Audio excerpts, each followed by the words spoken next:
So Token. Why am I so excited about Token? I love duet games because I love playing games with my partner, my spouse, the incredible, the wonderful Chase the Ghost, also my moderator. Token is a 2-player game that does not require a GM. It is just you two playing. Also, it uses the trophy system, and you may or may not know that recently I did a review of Trophy Dark. This uses the Trophy Dark system. I love Trophy Dark. It is one of my new favorite systems of all time. I think it's so cool. I am gonna be, I think, messing around with it a lot in 2024. It's hard to explain. It's just a very collaborative, very rules light, very easy to get to game. I love it. Everything about it just made my heart sing. Anyway, so Token is written by Gabriel Robinson. Gabriel also did some work on Trophy Dark. They wrote a scenario for Trophy Dark, and they are now working with The Gauntlet to create the Silk Versus RPG, which is out. I think it's the Ashcan edition is what they're calling it, out right now. Anyway, so many games, so little time, still have a full-time job. Someday, maybe. Let's go through the credits. We've got Gabriel Robinson, design and layout by Cathode Youth, cover and interior art by Ezra Rose. The cover, or all the art is great. Great choices with the art. Additional art by Madeline Ember.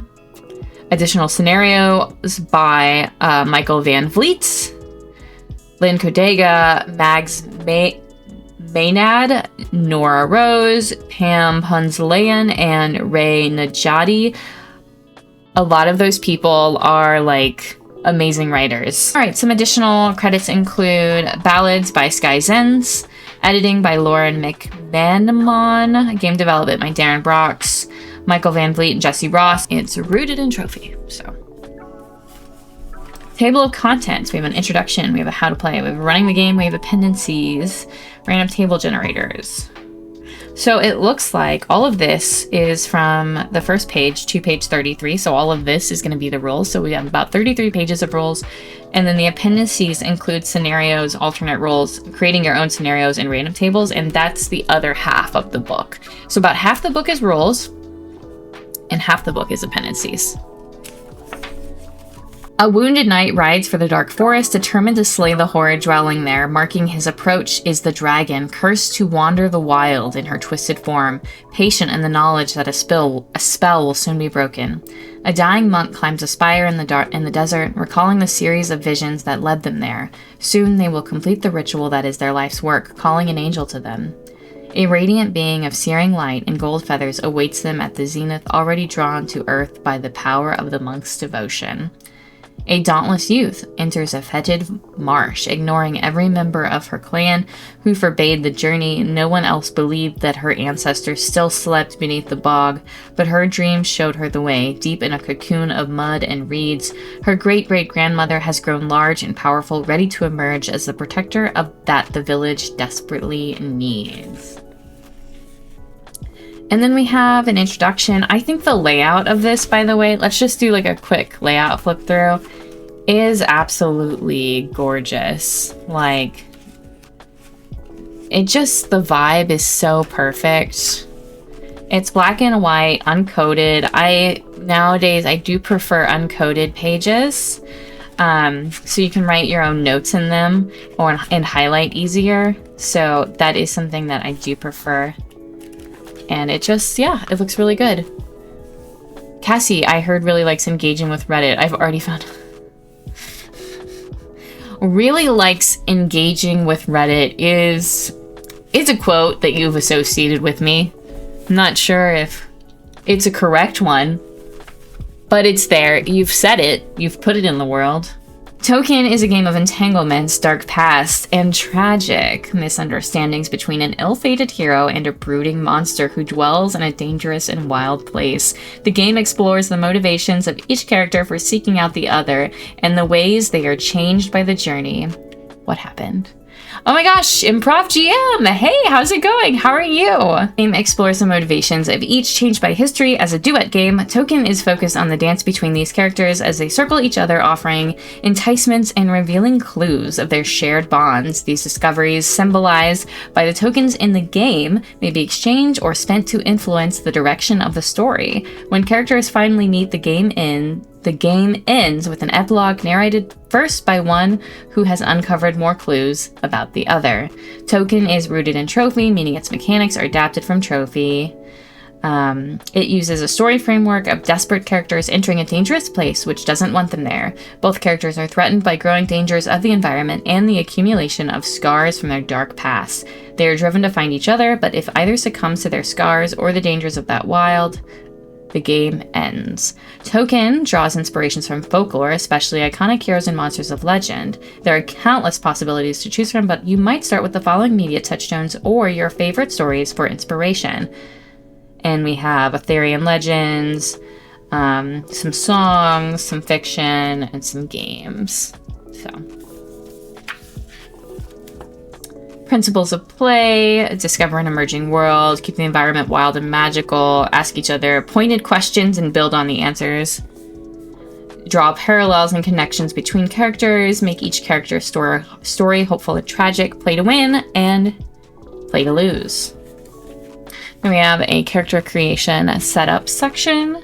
The Dweller and Seeker have a pass and either 3 features or identities respectively, each granting a skill which may help them explore the environment and overcome challenges. They also have a driving instinct that changes during play and a secret that is only revealed during the final scene. Finally, both characters have access to magic, charms, and powers, and may accumulate scars as a consequence of encountering danger. Set up together, assign the Dweller to one player and the Seeker to the other. Then fill out your character sheets. Choose a past, which gives you an associated skill, and 3 features or identities, giving you 3 more skills. Choose your starting instinct, which will change during play. Choose a secret. This gets revealed at the end of the game. Name your character. So great little layout there of how to get started. Instincts. Both characters start the game with an instinct representing their heart's greatest desire. This includes their current beliefs and feelings about the other character and what they hope to achieve when they finally meet. Instincts change throughout the game as characters learn about each other. They also dictate how the story ends, as both characters will act upon their strongest impulses the moment they meet. And then I love this spread. I think it's so good. So this is the Dweller, a person monstrously transformed by the forest. They call to an outsider, luring them closer and closer out of desperate need. And then we have the Seeker, desperately fleeing a tragic past. The Seeker is drawn to the forest in search of answers. Oh, it's so good. So anyway, so this is the dynamic the whole game revolves around. You don't necessarily play these exact characters as you play the game, but it is this dynamic that you engage with. So let's make a Dweller. I need a second die. So, where do I? Oh no. Oh, there it is. So, with the trophy system, they encourage you to use a dark die and a light die. So that's what I've pulled up here.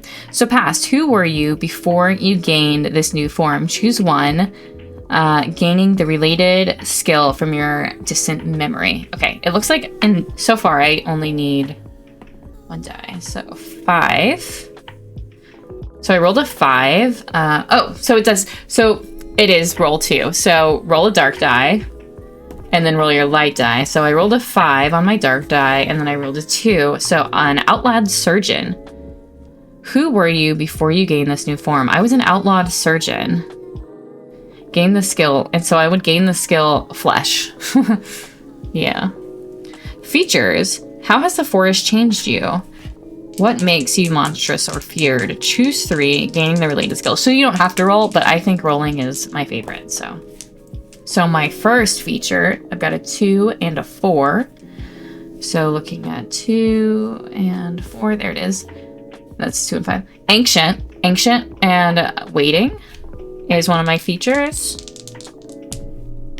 And then I've got a 1 and a 1. Spectral, impermanence. and then a 2 and a 4 again. Wow, what are the odds of that? I'll re-roll. Got a 5 and a 3. It goes like this. Okay, 3 and 5 is... Where is it? There it is. Singing enchantment. All right, I love that. I know Spencer doesn't like dice in his games anymore. I love this kind of thing for dice, especially though, especially how it's like a dark die and a light die. Just so I am spectral, ancient, and singing with the abilities of impermanence, waiting, and enchantment. That's just, that's so mystical and magical. So some more. So let's see what my instinct is. 2, 5. That's. I seek to form a bridge between worlds. That's so funny, especially with what I said earlier. So that I may be freed from exile or imprisonment. So good. So then this is the Dweller character sheet here, and then we also have key questions that are answered during play. Do you think there will be a sequel called Toucan? Justin, get out. Where? It's my shame one? Oh, it's not set up to the right camera.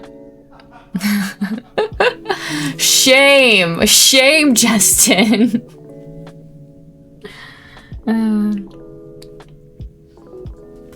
There you go. Okay. So then this is your character sheet. That you just put in all of the items that you rolled for on this character sheet, and that's it. Pretty easy. You have a few things you're tracking down here. So the character sheet, you've got your name, past, your skill, features, more skills, your instinct, and then your scars. And I love that it fits on this page. And I bet the other character sheet also fits. Yep, it also fits. So printing would be pretty easy if you could just put it on one page and cut it in half. So I feel like the Shane look, peeking behind the lamp, gave it some additional charm. We won't roll the seeker as much as I want to. Secrets. Let's roll a secret. Got a 4 and a 2. Okay, secrets. Both the seeker and dweller hold a secret about the other from their tragic past. Since the other does not know its details, the secret may dramatically change their relationship when it is revealed at last. Each player selects or rolls on the table below to get a secret at the start of the game. Write it down and keep it hidden from the other player. Secrets may influence character choices during the story, but cannot be revealed until both characters meet face to face. This plays an important part in how the game ends. Yeah, I'm really eager to see how that works. So 4... Deep in your heart, you know you've long been infatuated with the other, and therefore both of you must remain here in the forest. Yeah, that makes sense for sure. Those two working together. The forest, dark, vast, and full of lurking danger. The surrounding land that bears the forest roots is infused with slumbering magics and scars from tragedies past. While referred to as the forest throughout the text, players may use the other landscapes to tell their story. Whatever form it takes, keep it vast, wild, and dangerous. At the start of the game, roll a 6-sided die for the environment and its feature, or choose other setting details for where the story takes place and select a pair of looming threats that inhabit it. Let's see, what do we get? 5, a desolate pasture covered in webs, which is polluted and ruined by feudal wars. So that's very evocative. We got some looming threats. Let's see what we got. Oh, a 1 and a 2. The rot, corrupting fungal spores, consuming all life. And the mission, a new church built by a priest to tame the wild. Yeah, and then we've got some exploration questions. Set expectations, some safety tools. It looks like, is that an example playthrough? Oh, script change. Okay, how to play. So now we're just getting to the rules. So what was before was just character creation and setting up. That was about 22 pages, wasn't too bad. at all. Easy to digest. Setup, you will need 6-sided die in 2 distinct colors. La la la. Referred to as light and dark dice. At least 6 small objects used as tokens and pencils if playing in person. I have purchased Pogs, so oh yeah, the layout in this is, it's not incredibly creative. And I don't think layout has to be incredibly creative in tabletop RPGs. But I do like games that also have great layout. But it's so pristine and crisp and clean, and I don't know, it just really sells it. Even though it's simple, it's elegant, and somehow that adds an atmosphere to the game. And I think that there's a little bit of that in Trophy too. Simple, readable layout is very important. Same, 100%. I agree with you. I think they did a great job making it beautiful without sacrificing readability at all. That's not to say that games with a lot of layout are hard to read. It's simple, but it's the kind of simplicity that would be super. Oh, 100%, Kaya. 100%. This would be so. Yeah, you said it best. Kaya said it's simple, but it's the kind of simplicity that would be super hard for just anyone to pull off. Setup. You will need some 6-sided dice, we already talked about. When you sit down to play, discuss the game's tone and subject matter and establish safety tools. Roll or choose the landscape and its features. Have each player choose or create a looming threat. Choose who will play the Seeker and Dweller and fill out character sheets. Roll or choose a starting location for each character. To start the game, the Seeker takes the first turn. Then we have a rules summary that is on a beautiful spread. On your turn, describe the location your character is exploring. Then, search the forest for clues. Reflection roll. Add a light die for seeking the other or reflecting on your instinct, and choose one of the following. Add a light die for using a relevant skill, or add a dark die if evoking a scar or charm, or face a threat of the forest directly. Challenge, and then you have a challenge roll. Add a light die for using a relevant skill. Add a dark die if evoking a scar or charm. Okay. So let's say I am the Seeker. No, I'm the Dweller, as we established. I have skills of waiting and enchantment and spectral impermanence. Let's use my skill of waiting. Face a threat. I'm going to face a threat. There was fungus, and I'm going to say there's a cloud that's moving in front of me, and I'm going to use my skill of waiting. So add a light die if using a relevant skill. Add a dark die if evoking a scar or charm. I don't have either of those yet. Add a dark die if risking your body or mind. Let's say I'm risking my body or mind. Go ahead and roll. By waiting, I might become sick from these spores that are coming towards me. So I rolled a 5 and a 3. Roll the dice. I think we add them together. Yeah, and look at the highest results. So I rolled a 5 and a 3. So the highest result for me would be a 5. So 4 to 5, gain a token, but encounter something dreadful, and the forest gains a token. So I'm able to survive, but I think I encounter, I have a horrible hallucination from the fungus spores. Check for scars. If a dark die rolls a 6, gain a scar once per roll. I did not roll a 6, so I don't get a scar. I haven't been introduced to the rules yet. I encountered this spread before the rules, and I think that's interesting. That's usually what they're called. After I've read all the rules, but I feel like this kind of thing before I dive into the rules actually helps me digest them a little bit better. If you wish, you may also ask or offer an enticement to the other player. When calling to the other directly, offer a token to heal a scar, accept a token to change your instinct. The forest also gets a token if you do that, though. Describe how the forest reacts. Few more things to remember. The active player narrates successes, the other player narrates failures. When you gain a token, the other player narrates what you find, and you narrate its meaning. When you encounter something dreadful, the other player introduces a narrative complication. Players switch turns after gaining a token or making a dice roll. When unsure what to do, ask the other player questions and tell the story freely. The game ends when a player gains 3 tokens or scars, or the forest gains 3 tokens. When a player gains 3 tokens, the other player reveals the character's secrets and makes a final enchantment. If this causes a character to change their instinct, they narrate the final scene accordingly. Hugh says, quote, "Here are the broad strokes. We'll go into detail later," kind of thing. Exactly. Yep. So yeah, so that's a brief overview of the rules and then how you cycle through the game. It ends when either a player gains 3 tokens or the forest gains 3 tokens, and tokens are moving around quite a bit. So yeah, and then this kind of breaks down what the different roles mean. I played through Trophy Dark, so a lot of this was already like connecting with me because I know what these things mean. I have that literacy, so to speak, right? But it's not, I promise you, it's not that complicated. And then we have charm or power as explained, and then we have running the game. Framing scenes and GM-less play. So this probably talks a little bit about more asking each other questions and how to add details.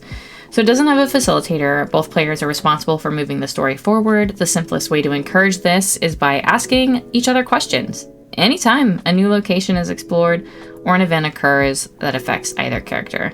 More specifically, both players can add details to a scene through painted questions. Use the random table generators for inspiration. Yeah. And then there's the epilogue. Oh, look at this page. Look at them. That's so good. So good.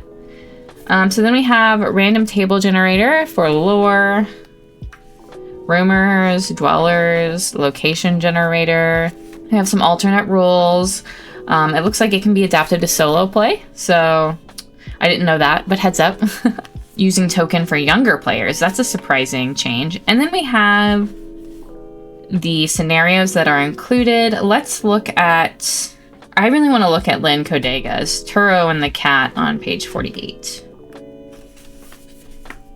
So how many pages is it? It's not very many pages. We've just got some roll tables. It's pretty robust. 1, 2, 3, 4, 5, 6, 7. 7 scenarios. A young man long ago came upon a great weapon. When his country called him to war, he went. After the war was over, he was thought dead. Oh, content warnings, religion is mentioned in this, and this is a horror game, so. He threw his weapon into a lake, far away from any settlement, set up a farm in the Ozarks, and tried to rest. He sought only to build a place of humble plenty, but destiny has a way of disrupting plans, and in the man's 60th year, the cat came to him. Churro has been many people, but always a fighter. He is blessed and cursed in equal measure. The cat is a hunter of kingmakers. She stalks the uplands and destroys cattle, defending her territory, ruining those who attempt to make her land like the Delta, like the plains. She is an Arkansas panther, tawny and gold-eyed. This is Old Ozark. This is cat-haunted, Kath-Nagwald, and the woods are hers, no matter how they have been cut and spread beam by beam to carry the burdens of American transoceanic trains. Here she prowls, hunts, and protects. The cat has been many things, but she is always a woman. Motifs. Once and future kings, a higher calling, a hunted eidolon of honor, turning swords into plowshares, a mystic Christianity, empty basins, John William Waterhouse paintings, antebellum, manifest destiny, humility, and chivalry, strength and age, the beguiled, woman scorned. And then we have roll tables relating to that. So those would be the 2 roles you play. One person would be the young man who was at war, and the cat from the Ozarks. That's very cool. Seeker Turo will always have the skill Fighter. Dweller, the cat will always have the skill Scorned. Let's roll for our cat. I want to see. So my light die is a 6 and my dark die is a 6. Independent Ragnell. I don't know words anymore, everyone. And I get the skill Sovereignty, and then my form is Winged. Hell yeah, I'm a winged cat. And I get the skill Furious and Relentless. Cool. And then we have Charms and Secrets. So, yeah. So, Token is by Glowing Roots Press. It came out in 2022. I think it's really cool. I hope You think it's really cool. Is it, once again, a duet game, one shot, uses a trophy system, rules light, very conversation based, no combat, lots of tables, lots of inspiration. Here's the thickness of the book.